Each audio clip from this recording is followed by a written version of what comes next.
Comparing fictional outbreak agents across different franchises is messy, because zombies are not one single thing. They are living infected humans in some worlds, undead corpses in others, fungal puppets, mutagenic bioweapons, or universal post-mortem reanimation.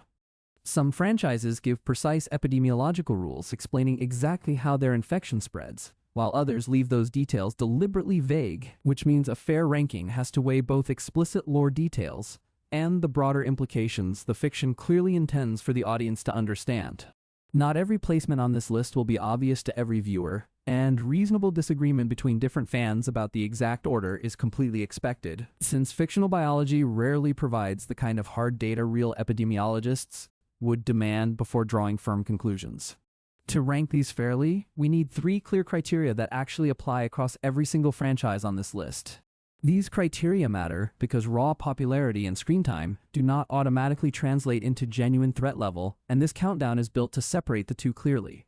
Lethality asks how hard the outbreak is to survive once society has already been exposed to it. Spread speed asks how quickly normal containment measures fail once the first infection appears. Horror factor asks how psychologically unbearable the infected actually are, whether through intelligence loss, physical transformation, unpredictability, or the sheer impossibility of finding a cure. These 3 criteria will get weighed together for every single entry on this list, because a pathogen that scores extremely high on only one of these 3 measures rarely deserves a top placement compared to one that scores consistently well across all 3 at once. A pathogen that spreads instantly but burns out within days scores very differently from one that spreads slowly but never stops, and this countdown accounts for that difference at every single ranking position. By the end of this countdown, you will know exactly which fictional pathogen deserves the number 1 spot, and exactly why green flu might be the nastiest outbreak in all of gaming and horror fiction. You will also understand why raw kill count alone is never enough to judge a fictional pandemic, and why speed, unpredictability, and psychological horror all matter just as much as body count when ranking outbreaks against each other fairly. Let's start at number 8. And work our way up to the single deadliest fictional virus of them all. Every entry earned its spot through the same 3 criteria, so no placement here comes down to guesswork or simple fan nostalgia. Some entries on this list will surprise you, ranking lower than their pop culture reputation might suggest, while others earn their placement precisely because they break the unwritten rules every other franchise on this list still follows. Number 8 is the Harran Virus from Dying Light, and this agent is especially dangerous because the outbreak includes multiple classes of infected rather than just one uniform threat. The setting repeatedly emphasizes volatility and mutation, with severe escalation happening after dark, when far more dangerous forms of the infected become active across the city. The infected ecology matters here just as much as the initial virus itself, because once an outbreak produces layered threat levels, simple survival math gets dramatically worse. Volatile infected, the most dangerous class active specifically at night, hunt in coordinated groups and can traverse the city's rooftops and structures nearly as effectively as a trained human survivor, closing off escape routes that would have been perfectly safe just hours earlier during daylight. This layered structure means a single miscalculation about timing, staying out just a few minutes too long past sunset, can transform a routine supply run into a desperate, life-threatening scramble back to safety. Once night falls, faster and more aggressive infected begin actively hunting rather than simply wandering, turning the entire city into completely different territory depending purely on the position of the sun. The virus's horror factor is high because daylight and darkness essentially become 2 different worlds layered on top of the exact same streets and buildings. That time-dependent territory is the reason the Harran Virus earns its place on this list, even though it ranks lower than several other entries in raw lethality alone. Picture navigating the exact same rooftop route you memorized safely during daylight hours, only to find it swarmed by faster, more coordinated infected the moment the sun goes down completely. Survivors in this setting cannot simply memorize a single safe strategy and repeat it indefinitely, because the entire threat level resets itself on a daily cycle that never stops demanding fresh caution. That constant resetting of danger is what separates Harran from a simpler, more static outbreak, forcing every single day to be planned entirely around a countdown clock that nobody in the city can control or delay. Number 7 is Solanum, the pathogen from the World War Z novel tradition, and this is the classic serious zombie apocalypse virus that most people picture when they imagine a realistic outbreak. It spreads through bites, causes full-body reanimation after death, and almost completely suppresses any chance of ordinary human recovery once infection takes hold. One of its most frightening traits is strategic durability, because the zombies created by Solanum do not tire, do not panic, and never negotiate under any circumstances. Depending on environmental conditions, these infected can remain dangerous for very long periods of time, sometimes years, without any meaningful physical deterioration slowing them down. Cold climates in this fictional world are known to slow the infected down dramatically without killing them outright, meaning a seemingly frozen, harmless-looking body can reanimate fully the moment conditions warm again, catching complacent survivors completely off guard after what they assumed was a permanent, safe deactivation. Solanum ranks below some faster or more rule-breaking pathogens on this list because its initial spread is noticeably slower than something like rage, giving societies more time to react before total collapse.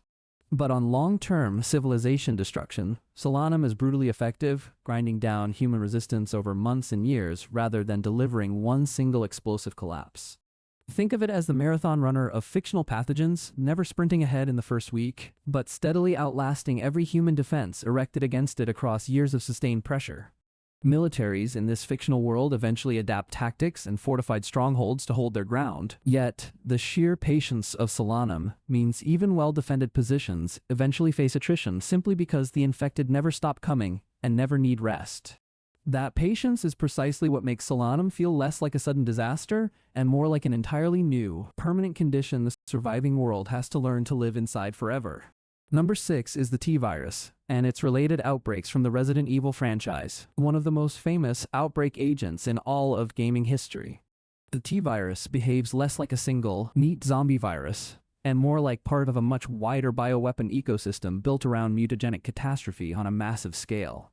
Its deadliness is not limited to simply creating zombies, because it can generate massive mutations, failed bioweapons, animal infection, and unstable monstrosities far beyond the classic shambling undead template most people expect. Corporate experimentation and weaponization programs within this franchise repeatedly push the virus beyond its original intended purpose, creating unpredictable side effects that spiral out of the control of the very scientists and organizations who created the pathogen in the first place.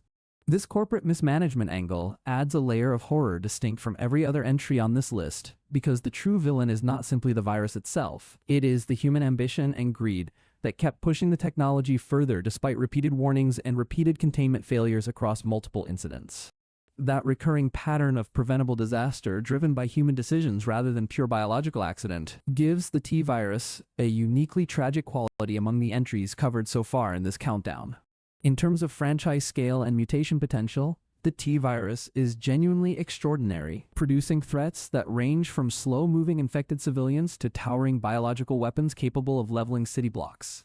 It ranks slightly lower here, only because its effects vary so significantly by strain, by host, and by narrative installment, which makes it harder to treat as one single, consistent apocalypse mechanism compared to other entries on this list. One outbreak might unfold as a fairly conventional shambling zombie scenario in a suburban town, while another outbreak from the exact same broader virus family produces a towering city block-sized creature capable of leveling entire neighborhoods on its own. That inconsistency actually works against a clean ranking, because a franchise that can produce both a slow-moving nuisance and an unstoppable monstrosity from the same underlying pathogen family makes it genuinely difficult to assign one single, fixed danger level. Still, few other entries on this list can claim quite the same sheer diversity of nightmare scenarios stemming from one interconnected outbreak family, which is exactly why the T-Virus earns its place in the middle of this countdown. Number 5 is the Cordyceps brain infection from The Last of Us, and strictly speaking this is a fungal infection rather than a true virus at all. It still belongs firmly in any serious outbreak ranking because of its behavioral control, its body horror, and its remarkably long host persistence once infection has taken hold. The infected do not simply become aggressive, they progress through distinct pathological stages, with the organism keeping hosts dangerous for extended periods while physically transforming their bodies in increasingly horrifying ways. In many versions of this setting, spread occurs through bites and through spores released into the air, though later adaptations of the story vary in exactly how heavily spores are actually used as a transmission method. This uncertainty around exact transmission mechanics actually adds to the horror rather than detracting from it, because survivors in this world can never be entirely sure whether simply breathing the wrong air in the wrong location might be enough to seal their fate, even without any direct physical contact with an infected host. Real-world fungal infections that manipulate insect behavior provided direct inspiration for this fictional pathogen, lending an unsettling degree of biological plausibility that few other entries on this list can claim, since audiences already know similar manipulation exists somewhere in nature, just not yet at this scale or against human hosts. The horror factor here is extreme, because the victim's own body becomes a habitat and a weapon for the fungus, rather than simply becoming a lifeless corpse the way classic zombie fiction usually presents infection. Early-stage infected can still be recognized as human, sometimes even aware enough to beg for help before the fungus fully overtakes their nervous system, which adds a layer of tragedy rarely found in more traditional zombie fiction on this list. Later stages transform the host almost beyond recognition, with fungal growth erupting through the skull and torso, turning the body into something that barely resembles the person it used to be. This progression from tragic victim to unrecognizable monster over the course of weeks or months gives Cordyceps a uniquely slow, dreadful horror that most faster-spreading pathogens on this list simply cannot replicate.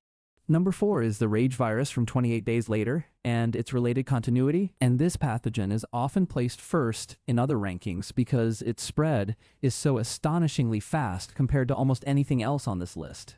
Exposure through blood or saliva can trigger violent transformation in seconds in some depicted scenes, and the infected lose almost all behavioral restraints while retaining full speed, coordination, and genuine swarm potential.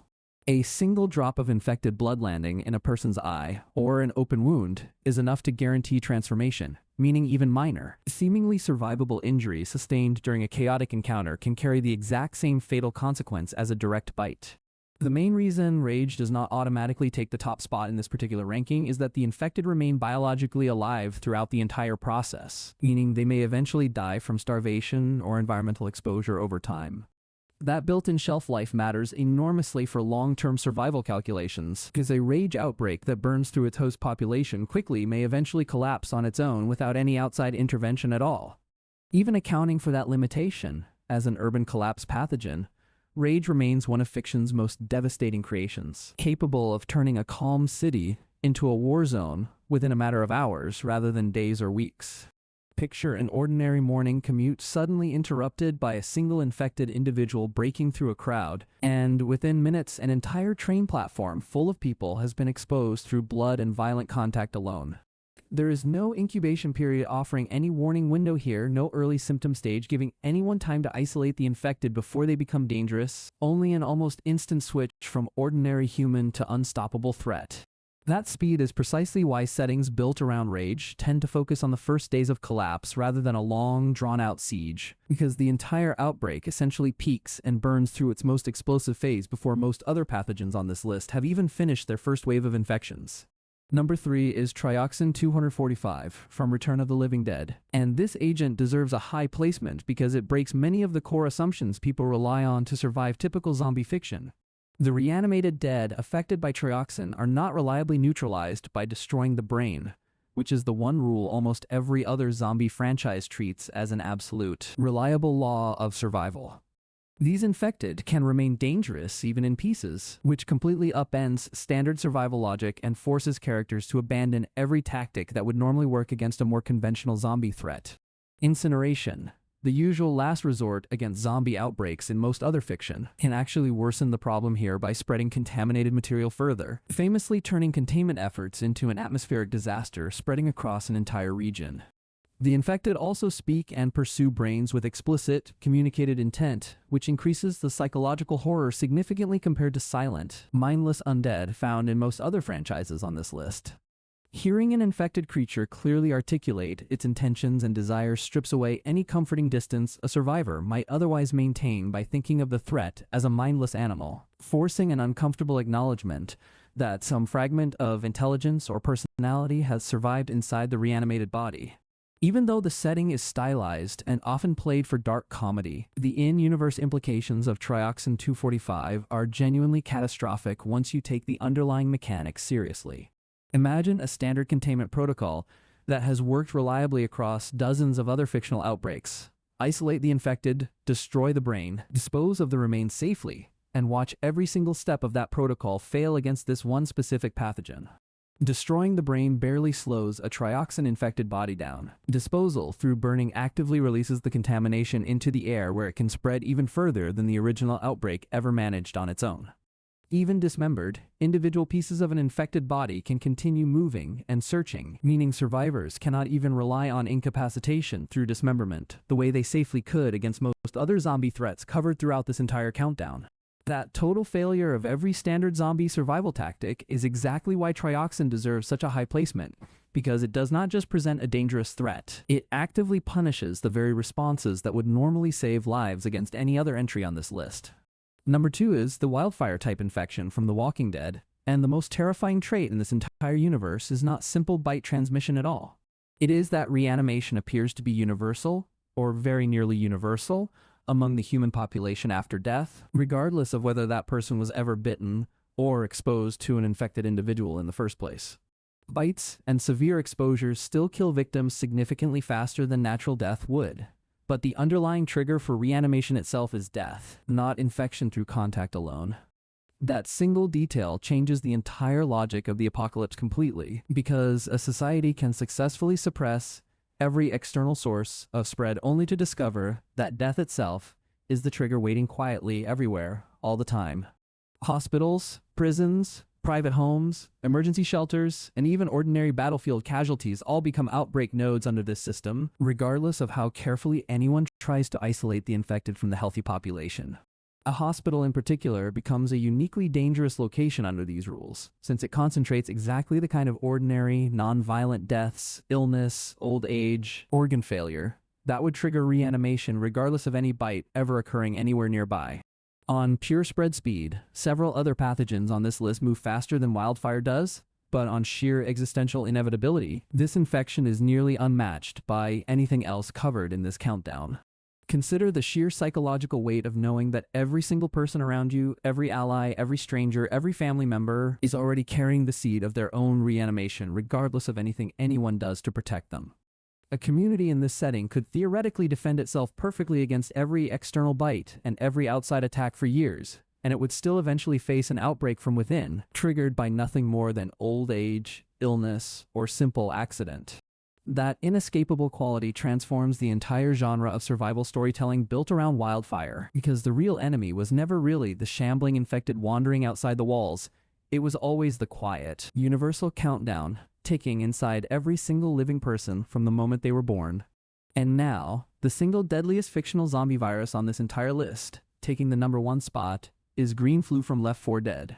Every criteria used throughout this entire countdown, lethality, spread speed, and horror factor, converges on this single pathogen more completely than on any other entry ranked so far, which is exactly why it earns the top position rather than simply tying with the strongest competitors already covered.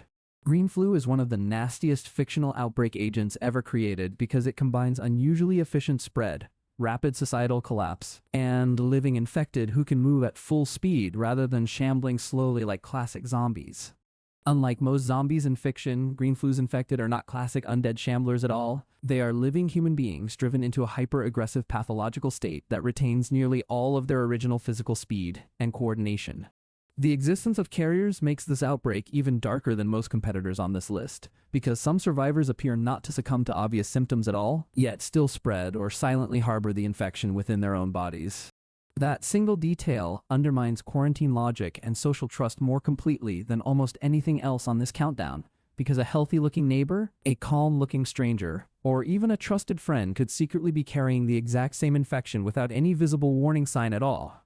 Compare this to a franchise like Solanum, where reanimation only follows death, giving communities a clear, reliable line between the living and the infected that they can plan defenses around with reasonable confidence. Green flu erases that clear line entirely, forcing survivors into a constant, exhausting state of suspicion toward literally everyone they encounter, because the usual visual and behavioral cues that would normally signal danger simply do not apply reliably to every single carrier. That erosion of trust between actual survivors may end up being just as dangerous as the infected themselves, since communities under this kind of suspicion tend to fracture from paranoia alone long before the infected ever manage to physically overrun them. The setting also confirms mutation into specialized infected forms with drastically altered bodies and abilities, meaning the pathogen does not merely overwhelm the population numerically, it actively changes the entire combat environment survivors have to deal with. A smoker, a hunter, a tank, a witch. Each specialized form demands a completely different survival response, forcing survivors to constantly relearn the rules of engagement even after they think they have finally figured out how to handle the outbreak. A smoker can separate a single survivor from their entire group from a distance.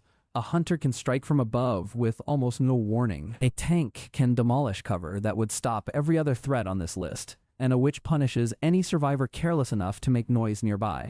No other entry in this countdown demands quite this much tactical variety from its survivors, because most other pathogens present one consistent threat profile that a group can eventually learn and counter with a repeatable strategy. Green flu instead forces constant improvisation, meaning even experienced survivors who have made it through dozens of encounters can still be caught completely off guard by a specialized form they have not faced in exactly this specific combination before. That combination of factors gives green flu an exceptionally high horror factor, because safe, seemingly normal people can become lethal within moments, and even those who appear perfectly healthy may not actually be epidemiologically safe to be around at all. Before we close out this ranking, a few honorable mentions deserve real discussion even though they did not crack the main list of 8. Romero-style zombie contagion, depending on the exact film continuity referenced, defined the entire modern template of post-mortem reanimation and large-scale social collapse that most later franchises still borrow from today. Without this foundational template, almost none of the 8 pathogens ranked in this countdown would exist in their current form, because every single one of them either builds directly on Romero's original rules or deliberately breaks from them to create something new and distinct. The infection from Train to Busan deserves genuine attention purely for its speed and its ferocity, turning a single train carriage into a nightmare within minutes of the first infection appearing on board. The confined setting of a moving train amplifies the horror considerably, because unlike an open city, there is simply nowhere to run once the infected begins spreading through connected carriages with nowhere left to retreat toward. The Blackwing Virus from Marvel's zombie continuity belongs in any broader comic book discussion of this topic because it preserves noticeably more cognition in its infected than classic zombie fiction usually allows, making these infected more strategically frightening as a result. An infected character in this continuity can retain memories, retain relationships, and even retain some degree of independent thought, meaning survivors sometimes have to fight against infected versions of people they once loved and trusted completely. Different continuities within the wider Resident Evil franchise also deserve separate treatment if a future video wants to distinguish the original T-virus from the many later mutagens introduced across subsequent games, since franchises this large rarely fit cleanly into a single ranking slot. Each of these honorable mentions could easily headline its own dedicated ranking video, and the fact that they narrowly missed the top 8 says more about how strong this particular field of competitors is than it does about any weakness in these specific entries themselves. So why does green flu stand out so dramatically above every other entry on this entire list of genuinely terrifying fictional pathogens? First, it combines raw speed with genuine ambiguity, making it almost impossible to know who is actually safe to trust during the earliest stages of the outbreak. Second, it creates hidden carriers, which completely destroys the clean separation between healthy and infected that most other zombie fiction relies on to create tension. Third, it produces specialized infected that transform every single survival scenario, forcing constant adaptation rather than allowing survivors to settle into one reliable, repeatable strategy. Fourth, the infected remain fast, loud, physically present, and still recognizably human enough to remain deeply disturbing, rather than simply monstrous and easy to dismiss emotionally. Fifth, the social collapse depicted in this setting feels immediate rather than gradual, meaning the world never gets the chance to slowly learn zombie rules the way characters do in many other franchises. Stack all 5 of these factors on top of each other, and you get a pathogen that fails almost every single defense mechanism human society has ever developed against outbreaks throughout its entire history. Quarantine, identification, containment, and predictable threat assessment all collapse simultaneously under green flu's specific combination of traits. No other entry on this list manages to defeat quite so many defensive strategies at the exact same time, which is precisely why it earns the top spot over faster pathogens, more durable pathogens, and even more visually horrifying pathogens covered earlier in this countdown. A smart way to think about this entire countdown is to separate Deadliest for one single person from Deadliest for civilization as a whole, because those are actually 2 very different questions. A smart way to think about this entire countdown is to separate Deadliest for one single person from Deadliest for civilization as a whole, because those are actually two very different questions. A lone survivor facing rage for the first time might actually stand a reasonable chance if they can simply outlast the initial explosive wave, since the infected here burn through their own biological resources faster than almost anything else on this list. That same lone survivor facing wildfire has effectively no way out at all, because the trigger for reanimation lives inside their own body regardless of anything they do to avoid contact with other infected individuals. Rage may be deadlier during the first 72 hours of urban chaos, when its explosive spread speed overwhelms cities before any organized response can even begin to form. Wildfire may be deadlier in the long term because every single person is already inside the trap the moment they are born, regardless of any quarantine or containment effort undertaken by the surviving authorities. Green flu may represent the single best overall blend of outbreak speed, tactical nightmare, and social breakdown, which is exactly why it takes the top spot on this particular countdown. Cordyceps may be the most viscerally horrifying pathogen on this entire list, purely through its slow, inevitable body horror and its unsettling fungal biology. The T-virus may be the broadest in terms of mutation consequence, producing threats that range from ordinary shambling zombies all the way up to city-leveling biological monstrosities. Trioxin may be the hardest to actually clean up once panicked responders do the one obvious thing that seems logical and accidentally make the entire situation dramatically worse in the process. Solanum may be the most patient and the hardest to ever truly declare defeated, since its infected simply never stop coming no matter how many years pass after the initial outbreak begins. The Harran Virus may be the most dependent on timing and location, rewarding careful planning during daylight while punishing even minor mistakes made after nightfall. That distinction gives this entire ranking much more credibility than a simple list ranked purely on vibes or nostalgia alone. You are not just being told which fictional disease is the coolest, you are being shown which ones are genuinely fastest, which ones are the most inevitable, which ones are hardest to contain, and which ones are pure, unfiltered nightmare fuel from start to finish. Any ranking that ignores these distinctions ends up comparing apples to oranges, placing a slow-burning, unstoppable pathogen like Solanum directly against an explosive, short-lived threat like Rage as though they were competing on exactly the same terms, when in reality, they represent two completely different kinds of apocalypse. By separating these criteria clearly, this countdown avoids that trap, giving each entry credit for the specific, distinct way it earns its place among the deadliest fictional pathogens ever created across gaming, film, and literature. For a countdown like this one, that distinction creates room for both real authority and genuine argument, which is exactly what a ranking like this needs in order to actually hold up under scrutiny. Now, here's a question worth sitting with after everything covered in this entire countdown. Which one of these 8 fictional pathogens would actually be the easiest to survive if you personally had to live through it? Not the deadliest for civilization as a whole, but the deadliest specifically for you, standing alone, with only the resources an ordinary person might realistically have on hand during the very first day of the outbreak. Would you rather face the explosive, short-lived speed of Rage, knowing the infected might eventually starve if you can simply hide well enough, or would you rather face the slower, more patient threat of Solanum, knowing it will never stop coming but also never accelerates beyond a pace a careful person could potentially outmaneuver? Would the hidden carriers of green flu terrify you more than the guaranteed, universal countdown baked into every human body under wildfire's rules, even though one threat is visible and the other is completely invisible until the moment it activates? That question alone proves this genre still has far more angles left to explore than a single ranking video could ever fully cover in one sitting. That personal survival question is exactly what the next video breaks down, ranking these same 8 pathogens purely from the perspective of one single survivor trying to make it through the very first week. Go watch that video next, because the ranking completely changes once civilization-wide destruction stops being the only measure of how deadly a fictional virus actually is.